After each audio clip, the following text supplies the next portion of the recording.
السلام علیکم تمام سننے اور دیکھنے والوں کو میری جانب سے خوش آمدید۔ آج ہم آیت الکرسی کے بارے میں بات کرنے جا رہے ہیں، کیونکہ ہماری روزمرہ کی زندگی میں سب سے زیادہ جو تلاوت کی جانے والی آیت مبارکہ ہے وہ یہی ہے۔ اس آیت مبارکہ کے دوران تلاوت ہم جو چیز بھول جاتے ہیں یا نظر انداز کر دیتے ہیں، آج ہم اس بارے میں بات کریں گے۔ ہم بات کر رہے ہیں تعوذ پڑھنے کی، یعنی کہ اعوذ باللہ من الشیطان الرجیم۔ ہم آیت الکرسی کی شروعات میں پڑھنا بھول جاتے ہیں۔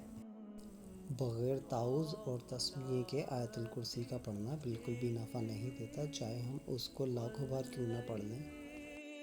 آیت الکرسی میں اللہ تعالیٰ کا اسم اعظم ہے جو ہر دعا کی قبولیت کی ضمانت ہے، اور ہر مسلمان جو فرض نماز پڑھتا ہے اگر وہ اس کے فوراً بعد آیت الکرسی کی تلاوت کر لے تو اس کے لیے بھی جنت کی بشارت ہے۔ یہ سورہ بقرہ کی سپارہ نمبر 2 کی آیت نمبر 255 ہے اور سب سے زیادہ پڑھی جانے والی آیت ہے۔ آئیں ہم بھی اس کی ایک بار تلاوت کر لیتے ہیں۔ اعوذ باللہ من الشیطان الرجیم، بسم اللہ الرحمن الرحیم۔